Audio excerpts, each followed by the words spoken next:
जय हिंद दोस्तों। एक बार फिर से स्वागत है आपका।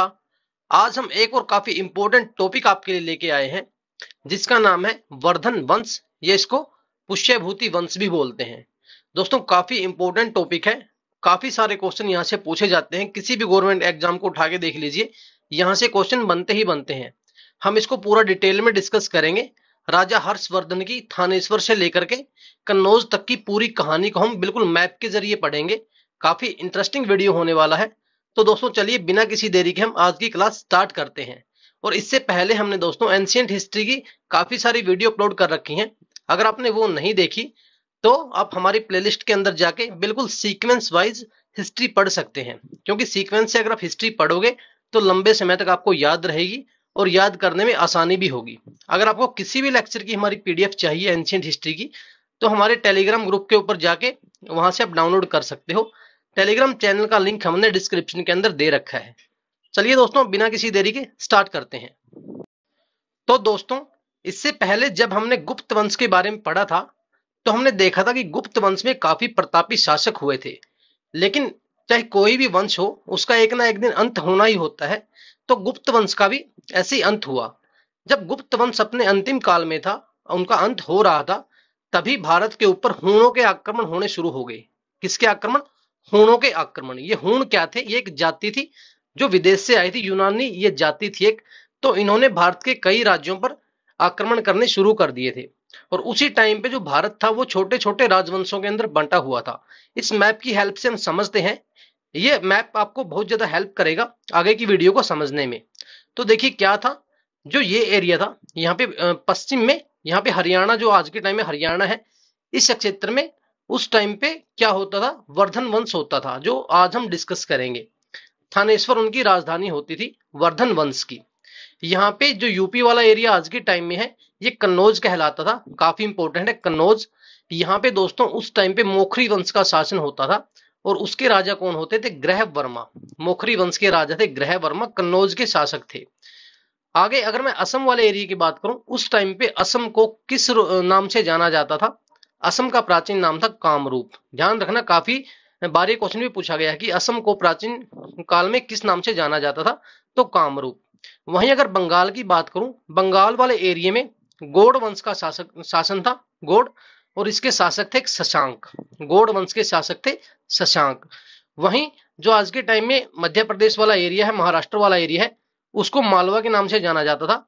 और मालवा में देवगुप्त नाम के एक शासक होते थे। किस नाम के? देवगुप्त। और दक्षिण भारत की बात करूं तो उसी टाइम पे कौन होते थे? दक्षिण भारत में चालुक्य वंश का शासन था। ठीक है, चालुक्य वंश का, जहां पे हमने पढ़ा था कि पुलकेशन द्वितीय थे इस वंश के सबसे प्रतापी शासक। तो दोस्तों इस मैप की हेल्प से हम आगे की पूरी कहानी पढ़ने वाले हैं कि क्या क्या वर्धन वंश कैसे, मतलब उनका उदय हुआ था, किस तरीके से उनकी थानेश्वर से लेके और कन्नौज तक की जो कहानी है हम पूरी की पूरी डिस्कस करेंगे। चलिए दोस्तों देखते हैं आगे क्या होता है। तो गुप्तों के पतन और हूणों के आक्रमण के बीच कई छोटे छोटे राज्यों का उदय हुआ था भारत में, जो हमने डिस्कस किया। उसमें पश्चिमी भाग में वर्धन वंश का उदय हुआ। ये लगभग 6ठी शताब्दी की बात है। 6ठी शताब्दी में क्या हुआ था? वर्धन वंश का उदय हुआ था, जहां की राजधानी क्या थी? ये थानेश्वर थी। हर एक लाइन के अंदर क्वेश्चन छिपा हुआ दोस्तों। काफी इंपॉर्टेंट लेक्चर होने वाला है, पूरी वीडियो ध्यान से देखिए। अब देखते हैं हम इस वंश की जानकारी कहां से मिलती है, क्योंकि हमारे पास कुछ स्रोत होंगे जानकारी के, तभी तो हम उस बात को सत्य मानेंगे कि हाँ ऐसा कुछ भी हुआ था। बिना स्रोत के तो कहानी सिर्फ कहानी ही रह जाती है। चलिए देखते हैं क्या क्या स्रोत थे। सबसे पहला स्रोत हमें क्या मिला? जो बाणभट्ट, आपने नाम सुना होगा, बाणभट्ट की हर्ष चरित्र, इन्होंने इसकी रचना की थी। ये एक बुक थी। इसमें हमें देखने को मिलता है कि उस टाइम पे वर्धन वंश का शासन था और इन्होंने ही कादम्बरी की रचना की थी। कादम्बरी, बाणभट्ट दोस्तों ये हर्षवर्धन के राज कवि होते थे। इन्होंने हर्षचरित्र और कादम्बरी की रचना की थी। इनसे हमें ये देखने को मिलता है कि वर्धन वंश का शासन उस टाइम पे था। वहां की राजनीतिक, आर्थिक, सामाजिक व्यवस्था कैसी थी, सारे के सारे इन बातों का वर्णन यहाँ पे किया गया है। दूसरा मेन स्रोत क्या था? ह्वेनसांग। ह्वेनसांग कौन था दोस्तों? ये एक चीनी यात्री था जो चीन से भारत में आया था। लगभग 11 साल ये भारत में रहा था और इसने अपनी एक पुस्तक लिखी थी। उसका नाम क्या था? सी यू की। ये भी काफी इंपॉर्टेंट क्वेश्चन है, डायरेक्ट पूछा जाता है कि सी यू की ये किसकी रचना थी? ये थी ह्वेनसांग की। ये भी हर्षवर्धन के काल में ही भारत में आया था, जो कि वर्धन वंश का एक महत्वपूर्ण शासक होता था, जिसके बारे में हम आगे डिस्कस करेंगे। अगला स्रोत क्या मिलता है, पुलकेशन द्वितीय का ऐहोल अभिलेख। हमने जब पुलकेशन द्वितीय को पढ़ा था तो हमने देखा था कि इन्होंने हर्षवर्धन को हराया था। नर्मदा नदी के तट पर एक युद्ध हुआ था, उसमें इन्होंने हर्षवर्धन को हराया था, और इस युद्ध का वर्णन जो है वो ऐहोल अभिलेख में मिलता है। तो यहां से भी हमें इस वंश की जानकारी मिलती है। अगला इंपॉर्टेंट स्रोत है दोस्तों, कल्हण के द्वारा लिखी हुई राजतरंगिनी। वैसे तो जो राजतरंगिनी पुस्तक है, इसके अंदर ज्यादातर कश्मीर के इतिहास के बारे में बताया गया है, लेकिन कुछ कुछ जगह पे हमें देखने को मिलता है कि यहाँ पे वर्धन वंश के बारे में भी डिस्कस किया गया है। इस वंश के जो संस्थापक थे उनका नाम था पुष्यभूति, इसीलिए इस वंश को पुष्यभूति वंश भी बोलते हैं। राजधानी हमने डिस्कस किया कौन सी थी, थानेश्वर, जो आजकल थानेसर के नाम से जाने जाती है, जो कुरुक्षेत्र के अंदर है। अब प्रमुख शासक के बारे में देख लेते हैं। यहाँ का प्रमुख शासक था पहले, वो थे प्रभाकर वर्धन।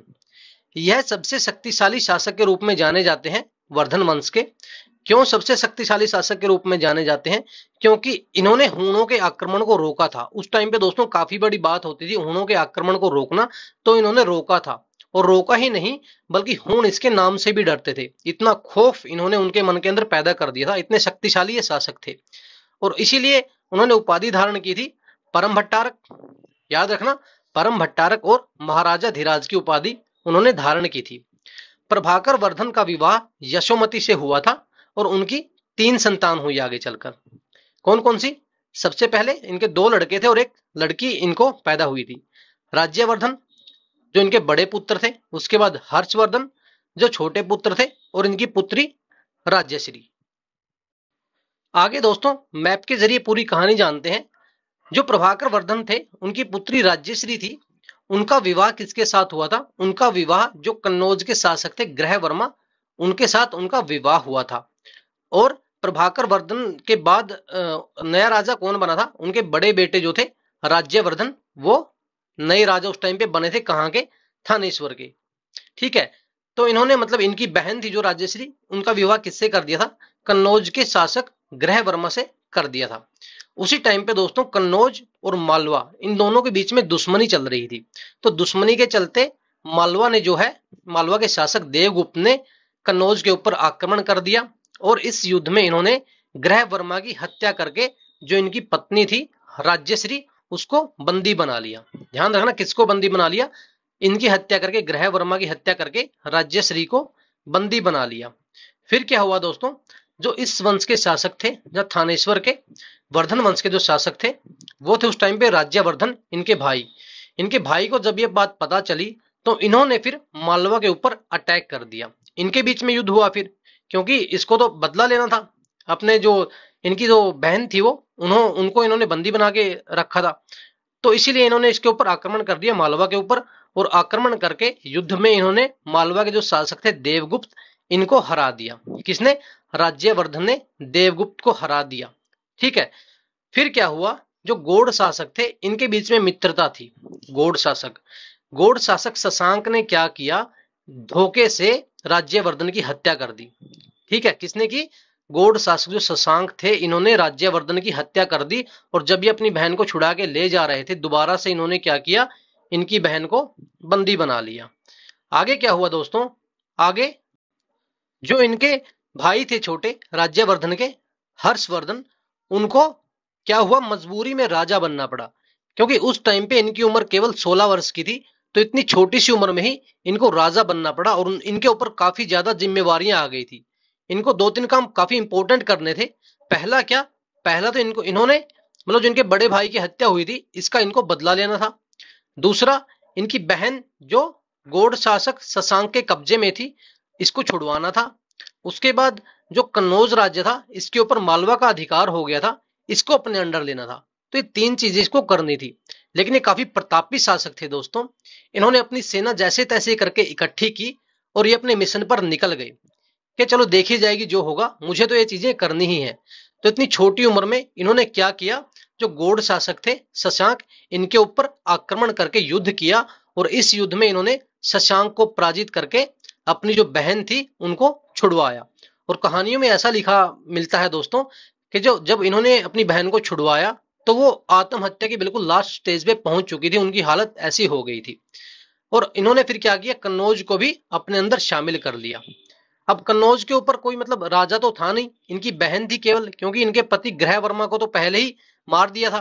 तो इन्होंने क्या किया, कन्नौज को थानेश्वर के अंदर मिला लिया। ठीक है, और काफी बड़ा ये एरिया हो गया था, इसलिए इन्होंने अपनी राजधानी थानेश्वर से कहां स्थानांतरित कर दी, कन्नौज में स्थानांतरित कर दी। काफी बार क्वेश्चन पूछा जाता है दोस्तों कि थानेश्वर से कन्नौज अपनी राजधानी कौन लेके गए थे, तो वो हर्षवर्धन लेके गए थे। तो हमने क्या क्या पढ़ा दोस्तों, कि जो राज्यश्री थी इसका विवाह कन्नौज के मोखरी राजा ग्रहवर्मा के साथ हुआ था। कन्नौज और मालवा के बीच में दुश्मनी थी और मालवा शासक देवगुप्त ने ग्रहवर्मा की हत्या कर दी थी और राज्यश्री को बंदी बना लिया था।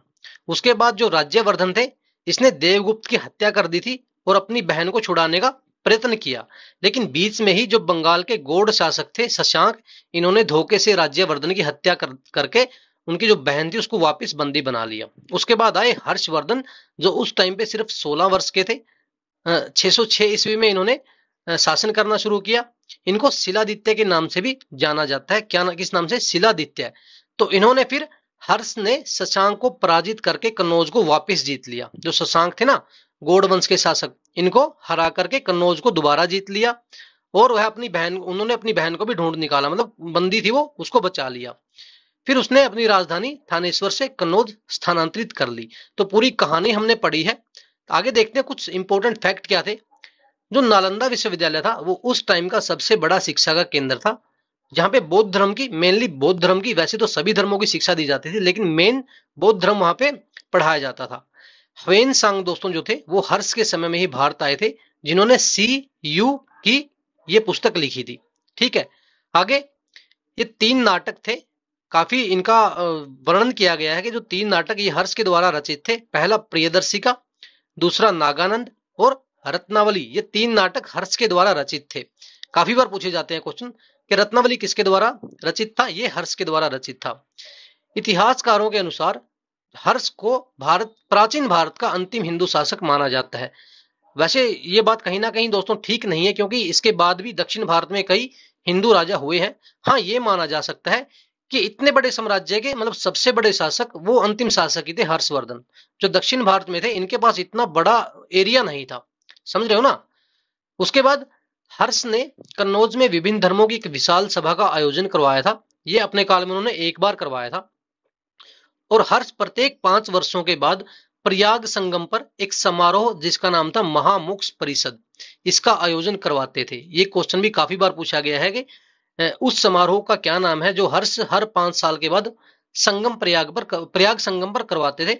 उसका नाम है महामोक्ष परिषद। आगे देखते हैं। हर्षवर्धन दोस्तों नर्मदा नदी को पार करके दक्षिण भारत की तरफ बढ़ने की कोशिश करता है। तभी उसका सामना पुलकेशन द्वितीय से होता है, जो कि चालुक्य वंश का शासक था। ठीक है, किससे होता है, पुलकेशन द्वितीय से। इनके बीच में हुए युद्ध का विवरण कहां से मिलता है, ऐहोल अभिलेख से। इस युद्ध में पुलकेशन द्वितीय ने हर्षवर्धन को पराजित कर दिया और हर्ष का जो एरिया था वो उत्तर भारत में ही सिमट के रह गया था, आगे विस्तार ये नहीं कर पाए थे। अब इनकी सामाजिक राजनीतिक और धार्मिक स्थिति कैसी थी, ये वैसी ही थी जैसी गुप्त काल के अंदर थी। कोई ज्यादा फर्क नहीं था। जो हमने गुप्त काल में डिस्कस किया था, पढ़ा था, वैसी प्रशासनिक, राजनीतिक और सामाजिक व्यवस्था इनकी थी। वही नियम, वही कानून लागू हो रहे थे जो उस टाइम पे होते थे। बस एक फर्क था कि इस टाइम पे व्यापार का केंद्र और सूती वस्त्र का सबसे बड़ा केंद्र मथुरा बन गया था, और उस टाइम पे दोस्तों व्यापार का केंद्र होता था उज्जैन। लेकिन इस टाइम में क्या हो गया था, वो मथुरा बन गया था। तो दोस्तों हमने पूरे वर्धन वंश के बारे में डिस्कस किया। अगर वीडियो अच्छी लगे, आपको हमारी कंटेंट पसंद आ रहा है, तो चैनल को प्लीज सब्सक्राइब करके वीडियो को लाइक कीजिए। और अगर आप कोई इंप्रूवमेंट चाहते हैं तो कमेंट करके आप हमें बता सकते हैं। PDF चाहिए तो सिंपली टेलीग्राम चैनल के ऊपर जाके डाउनलोड कीजिए। 2-3 बार इस PDF को पढ़ोगे, आपको नोट्स बनाने की जरूरत नहीं पड़ेगी। चलिए दोस्तों, मिलते हैं अगली वीडियो में। Thank you very much.